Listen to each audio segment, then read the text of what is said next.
میرے نبی پاک علیہ السلام نے فرمایا میں تمہاری دنیا سے حاصل کرنے نہیں آیا، میں تو مسافر کی طرح وقت گزارنے آیا۔ ہم زیادہ کے چکر میں نکلے تو بڑا کچھ کچل کے آ گئے، بڑا کچھ عاجزی جب پیدا ہوتی ہے، انکساری جب پیدا ہوتی ہے، جب تواضع آتی ہے، پھر انسان بنتا ہے، پھر وہ سمجھتا ہے، پھر اس کے اندر تبدیلی آتی ہے، پھر وہ اور بزرگ فرماتے ہیں عاجزی والے کو نماز میں بھی لذت آتی ہے۔ ورنہ تو کسی نے پوچھا تھا، ایک شاعر اسلام آباد میں رہتے تھے، تو ان سے کسی نے پوچھا کہ آپ کا شہر کس طرح کا ہے؟ انہوں نے کہا میرا اس شہر عداوت میں بسیرا ہے جہاں لوگ سجدوں میں بھی لوگوں کا برا سوچتے ہیں۔ میرا اس شہر عداوت میں بسیرا ہے جہاں لوگ سجدوں میں بھی لوگوں کا، نماز پڑھتے ہوئے کہتے ہیں دیکھو کتنی بو آ رہی ہے اس سے، کپڑے نہیں بدل کے آیا، نماز پڑھتے ہوئے بھی ساتھ والے کے بارے میں برا سوچ رہے ہیں۔ جب آجی سید احمد کبیر رفاعی رحمت اللہ تعالی علیہ، یہ سلسلہ رفاعیہ کے شیخ ہیں، اعلیٰ حضرت رحمت اللہ علیہ نے ان کی بڑی تعریف لکھی ہے فتاوی رضویہ میں۔ مصر کے اندر سلسلہ رفاعیہ اور شاذلیہ بہت سارے لوگ اس سلسلے میں مرید ہیں۔ سید احمد کبیر رفاعی اتنے بڑے صوفی تھے کہ میرے مصطفیٰ کریم صلی اللہ علیہ وسلم کے روضے پر حاضری دینے گئے۔ نبی پاک کی بارگاہ میں دعا کریں اللہ ہم سب کو وہاں حاضری نصیب فرمائے، اللہ ہم سب کو بار بار یہ موقع عطا فرمائے۔ سید احمد کبیر رفاعی حاضری دینے گئے تو جب نبی پاک کے گنبد پہ پہنچے تو کہنے لگے یا رسول اللہ میں قبر دیکھنے نہیں آیا، میں تو دیدار کرنے آیا۔ حضور یہ تو زیارت میں کرتا رہتا تھا، دیدار کرنے آیا۔ یہ کہہ کے رونے لگے، اتنی دیر روئے کہ میرے مصطفیٰ کریم نے اپنا دست مبارک قبر سے باہر نکال دیا، ہاتھ مبارک باہر آیا اور 10,000 لوگوں نے دیکھا۔ کتنے لوگوں نے؟ اب یہاں بھی لوگوں کو شک ہوگا جی کیسے باہر آیا، تو بخاری سنا دیتا ہوں مسئلہ ذرا حل ہو جائے۔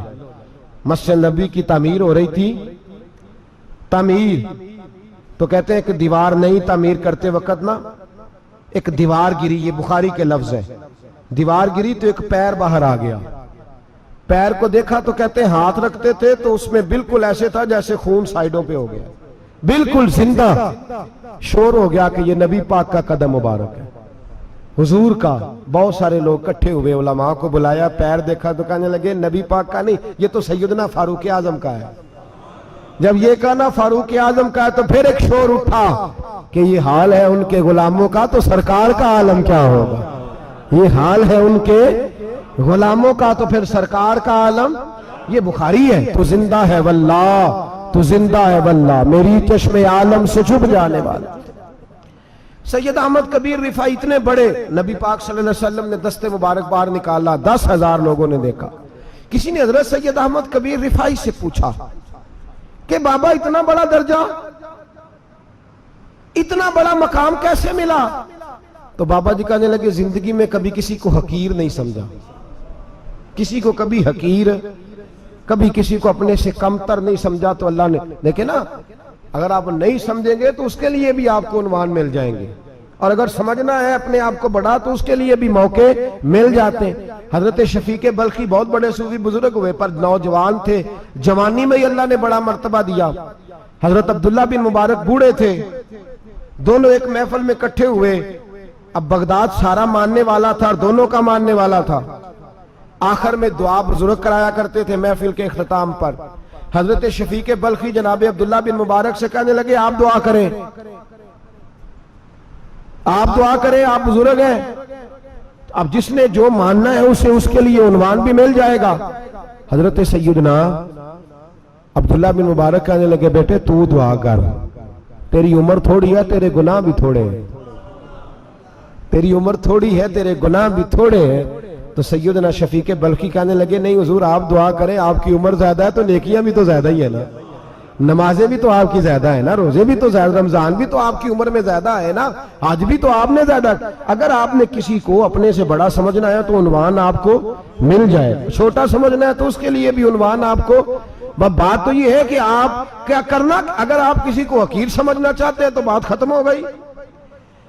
سید احمد کبیر رفاعی فرماتے ہیں زندگی بھر کبھی کسی کو حقیر نہیں سمجھا۔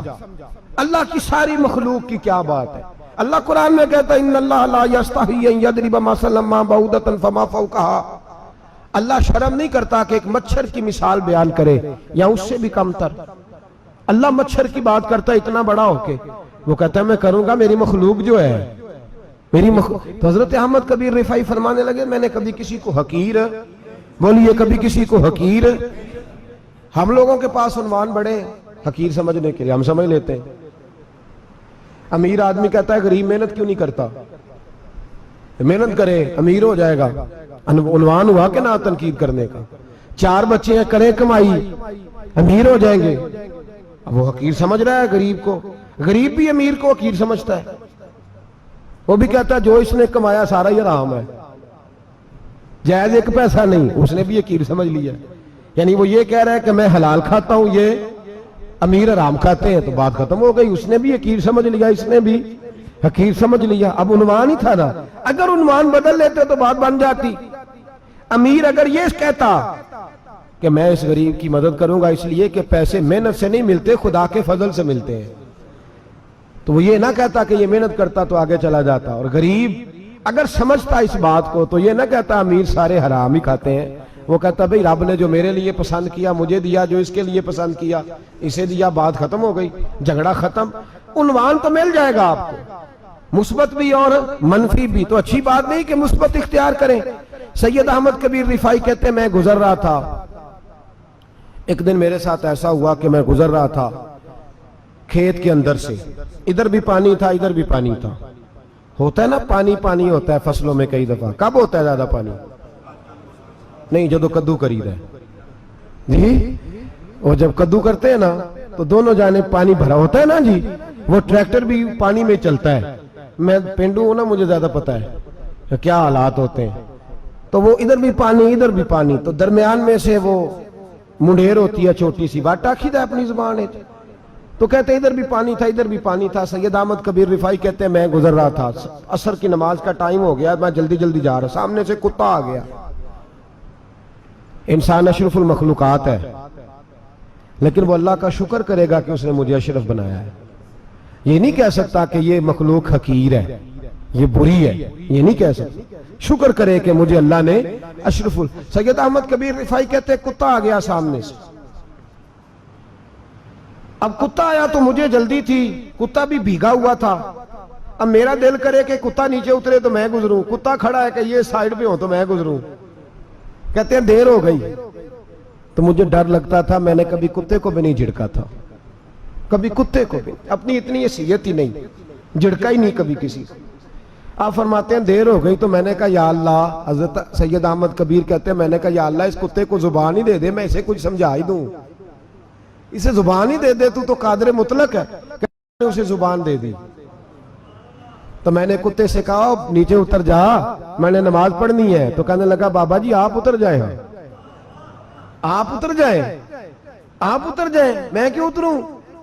تو سید احمد کبیر رفاعی کہتے ہیں میں نے اس سے کہا کہ بات یہ ہے کہ میرے اوپر نماز فرض ہے، تیرے اوپر فرض نہیں، تو میں نے نماز پڑھنی ہے، اگر میں کھیت میں اتر گیا تو کیچڑ ہے، میرے کپڑوں کو مٹی لگ جائے گی، پتہ نہیں پانی پاک ہے کہ ناپاک ہے، تو تو اتر جا، تیرے اوپر نماز نہیں فرض، تو مجھے جانے دے۔ تو سید احمد کبیر رفاعی کہتے ہیں اس نے ایسی بات کی کہ میرے اوپر وجد طاری ہو گیا، کتے نے بات کی تو میں کانپنے لگا، راتی جاگے شیخ صداویں، راتی جاگ دے کتے تیتھوں اتے، مالک دا در مول نہ چھڑ دے، پامیں مارو 100 جتے تیتھوں اتے، او ایک برکی دا قدر پچھانن، پامیں مالک ہو من ستے تیتھوں اتے، رکھا سکھا کھا دینے جار رکھاں وچ ستے تے تیتھوں اتے، اٹھ بلیا چل یار منا لے نہیں تے بازی لے گئے نہیں کتے، اٹھ بلیا چل یار منا لے نہیں تے بازی لے گئے کتے تے تیتھوں اتے۔ سید احمد کبیر رفاعی کہتے ہیں وہ مجھے کہنے لگا آپ اتر جائیں، تو میں نے کہا بھائی میرے اوپر نماز فرض ہے تیرے اوپر فرض نہیں، تو اتر جا، میرے کپڑے آلودہ ہو جائیں گے تو کیا کروں گا؟ تو کہتے ہیں اس نے بات کی تو میں گھبرا گیا اور چھلانگ لگا کے میں کھیت میں اتر گیا، مجھے کہنے لگا بابا جی کپڑے اگر آپ کے کیچڑ سے آلودہ ہو گئے تو پانی سے صاف ہو جائیں گے، اور اگر مجھے حقیر جان کے آپ کا دل آلودہ ہو گیا تو 7 سمندروں سے بھی صاف نہیں ہوگا، کپڑے پانی سے دھل جائیں گے، اور دل اگر تکبر سے آلودہ ہوا تو 7 سمندروں سے بھی صحیح ہو سکتا نہ۔ حقیر نہیں جاننا، نہ مولوی کو، نہ صوفی کو، نہ درویش کو، نہ کھیت میں کام کرنے والے کو، نہ پٹھے پہ مزدوری کرنے والے کو، نہ گاڑی کا شیشہ صاف کرنے والے کو، نہ تیل ڈالنے والے کو، نہ کسی کو حقیر نہ جان، نہ کسی کے حال پہ طنز کر، نہ کسی کے غم کا مذاق اڑا، وہ جسے چاہے جیسا نواز دے۔ یہ مزاج لطف رسول ہے۔ نہ کوئی آیا لے کے چلا گیا، کوئی عمر بھر بھی نہ پا سکا، میرے مولا تجھ سے گلا نہیں، یہ تو اپنا اپنا نصیب ہے۔ بھائی حقیر نہیں جاننا۔ سید احمد کبیر رفاعی فرماتے ہیں وہ کتا تو گزر گیا، میں دوڑا گھر گیا، جا کے میں نے غسل کیا، کپڑے بدلے۔ فرماتے ہیں پہلے بھی میں اثر پڑتا تھا، پر آج جب نماز پڑھی تو بڑا ہی مزہ آیا۔ میں سر سجدے میں رکھوں میرا اٹھانے کو جی ہی نہ چاہے، میں رکوع میں جاؤں تو میرا سر اٹھانے کو دل ہی نہ چاہے، میرا دل کرے آج مغرب لیٹ ہو جائے، آج سورج دیر سے غروب ہو، میں آج سارا دن اثر ہی پڑھتا رہوں۔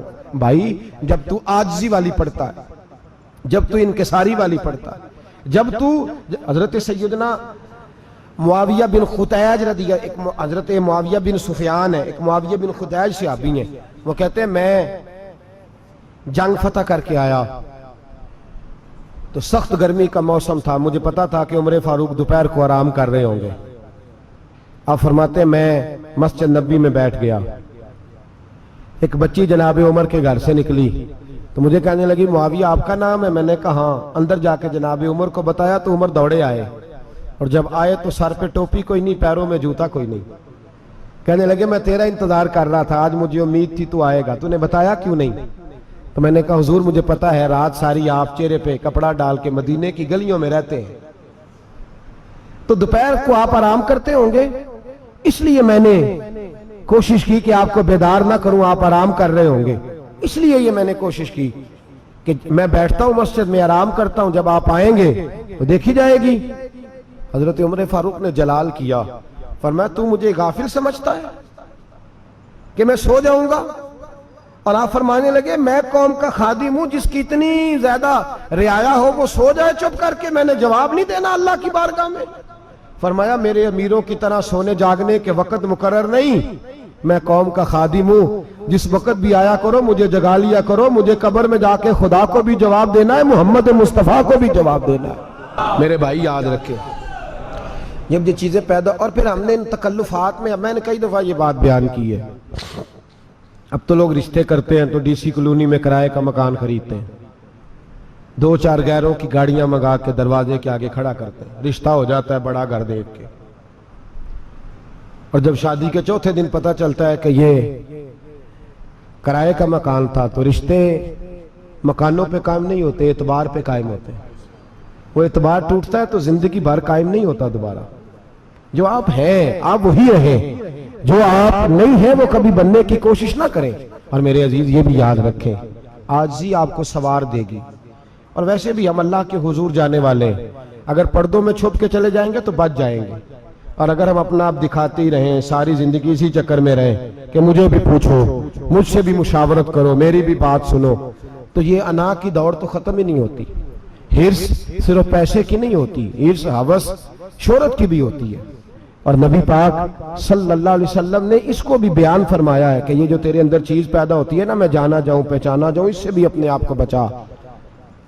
صحابہ کے بعد جس شخص کی خلافت سب سے مضبوط ہوئی وہ حضرت عمر بن عبدالعزیز تھے۔ اتنی بہترین خلافت کی کہ لوگوں کو حضرت عمر کا زمانہ یاد آ گیا۔ حضرت عمر بن عبدالعزیز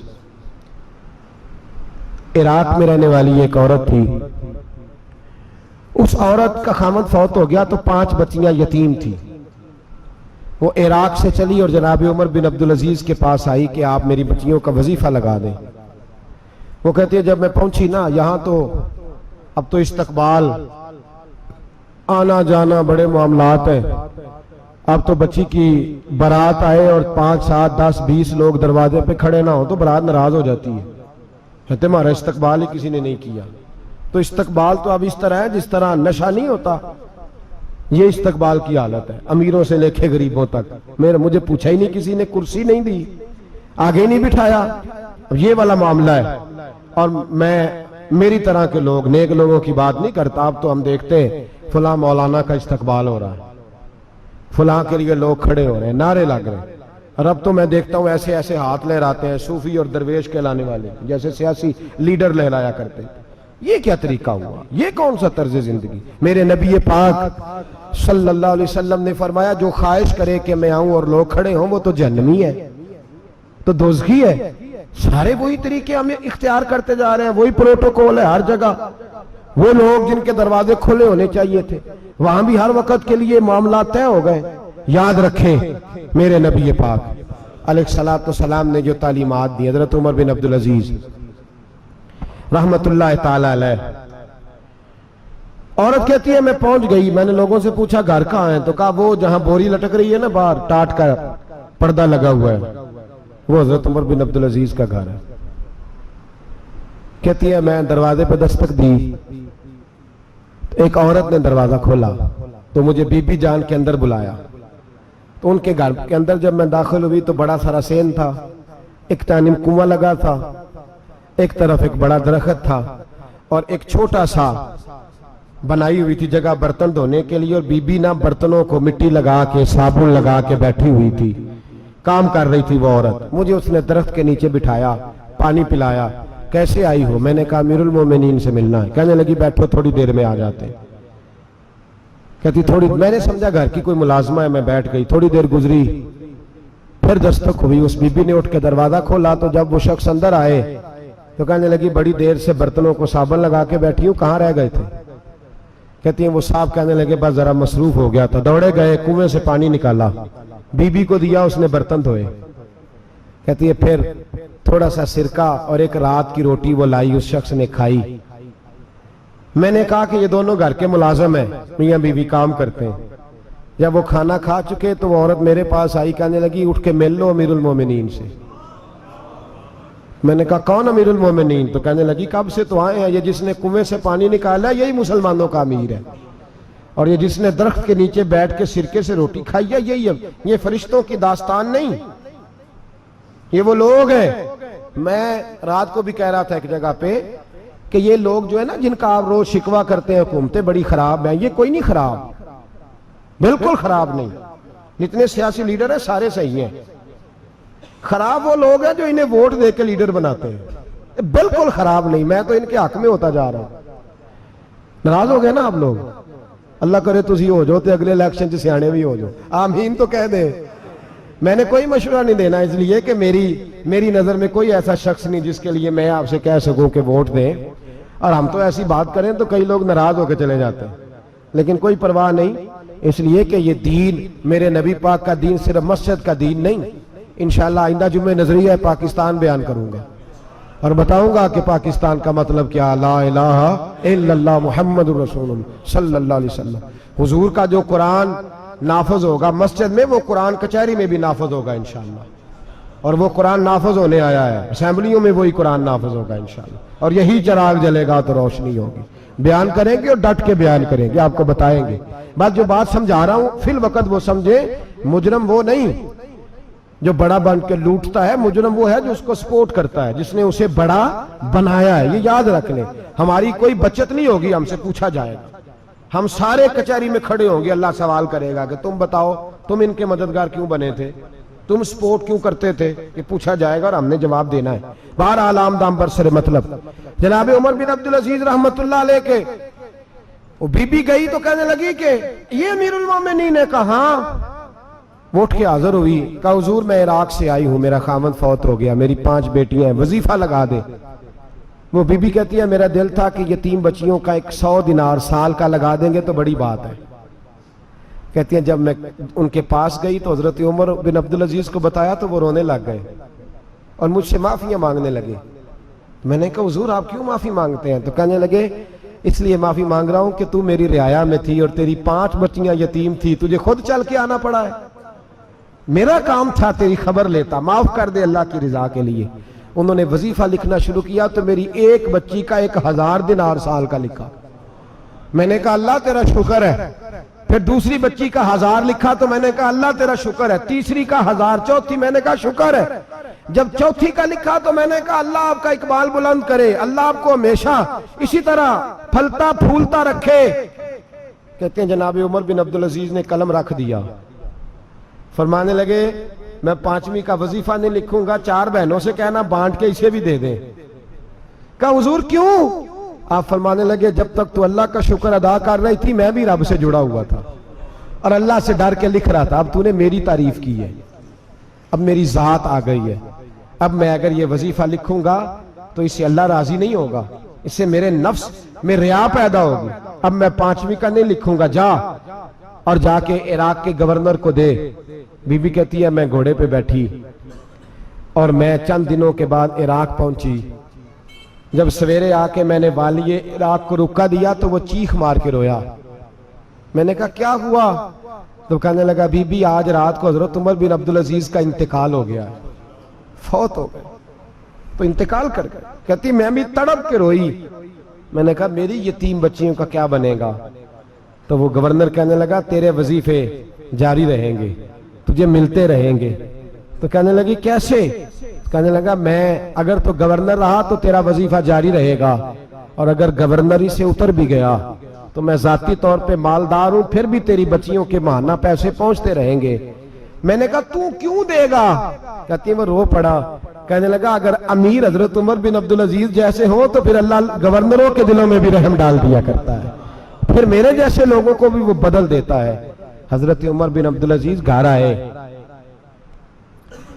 3 بیٹیاں تھیں، ایک کو آواز دی وہ آئی تو اس نے منہ پہ ہاتھ رکھا ہے، دوسری کو آواز دی وہ آئی تو منہ پہ ہاتھ رکھا ہے، تیسری کو آواز دی تو منہ پہ ہاتھ رکھا ہے۔ آپ نے اپنی بیوی سے کہا کہ یہ بچیاں منہ پہ ہاتھ کیوں تینوں نے رکھا ہوا ہے، کیا بات ہے؟ تو بی بی رو پڑی، کہنے لگی 4 دن ہو گئے میری بیٹیاں پیاس سے روٹی کھا رہی ہیں، 4 دن ہو گئے، ان کے منہ سے بدبو آتی ہے، اس لیے وہ آپ کے سامنے آتی ہیں تو منہ پہ ہاتھ رکھ لیتی ہیں 4 دنوں سے۔ بی بی رو رہی ہے، حضرت عمر جلال میں آ گئے۔ آپ فرمانے لگے تو یہ رو رہی ہے، تو روئی ہے، تو نے میرے گھر میں رہ کے اللہ کی ناشکری کی ہے، تو شکر ادا نہیں کرتی کہ 3 وقت پیاز اور روٹی تجھے گھر کی 4 دیواری کے اندر مل جاتا ہے؟ رو رہی ہے، اور میں میرے ساتھ باہر نکل، تجھے وہ لوگ دکھاؤں جو جھونپڑیوں میں رہتے ہیں اور مانگ کے کھاتے ہیں، تجھے دکھاؤں۔ اتنی ناشکری کہ گھر کے اندر پیاز پہنچ رہا ہے، روٹی پہنچ رہی ہے، اور تو کہتی ہے میری بیٹیاں پیاز سے کھاتی ہیں، شکر کر فاقے نہیں کاٹنے پڑے۔ پھر اگلے لفظ کہے تو رو پڑے۔ فرمانے لگے میں نے تو مصطفیٰ کے وہ حالات بھی سنے ہیں جس میں کئی دن بی بی فاطمہ نے فاقے کیے، تو گھر کے اندر پیاز پہنچ رہا ہے، تو ابھی بھی سادگی، عاجزی اور قناعت نعمت تھی ان لوگوں کی۔ ہمارے ہاں روز شکوا ہے، کس بات کا؟ گاڑی کوئی نہیں، روز رونا ہے، کس بات کا؟ بنگلہ کوئی نہیں، روز رونا ہے، کس بات کا؟ بینک بیلنس کوئی نہیں، 10 جوڑے کیوں نہیں عید پہ آئے؟ اور یہ صرف عورتوں کا مسئلہ نہیں، ہمارے اندر بھی یہ بات بدرجہ اولا، ہم روز اپنے آپ کو مسکین کہتے ہیں، غریب کہتے ہیں، لاچار کہتے ہیں، مجبور کہتے ہیں۔ کبھی دیکھو وہ جو جھونپڑیوں میں رہتے ہیں، کبھی پلٹ کے دیکھو لوگوں کی طرف جو پیدا ہوئے تو آنکھیں کوئی نہیں تھی، ہاتھ کوئی نہیں تھے، پیر کوئی نہیں تھے، وہ دیکھو جو پیدا ہوئے تو سر پہ باپ کا سایہ کوئی نہیں تھا۔ کیسے کیسے لوگ وقت گزار رہے ہیں، ہم روز آ کے کہتے ہیں کاروبار ٹھنڈا ہو گیا، حالات بڑے خراب ہو گئے، ہم بڑے مجبور۔ کیا ہو گیا صاحب؟ اللہ کے دن ہے، سارے اللہ کے دن ہے، وصل اچھا ہے نہ فراق اچھا ہے، یار جس حال میں رکھے وہی حال اچھا ہے۔ بس اپنے آپ کو مطمئن کریں، عاجزی، انکساری، قناعت، سادگی، اس کو اپنی زندگی کا حصہ بنائیں، اللہ دولت سکون عطا کر دے گا۔ آخر دعوانا ان الحمدللہ رب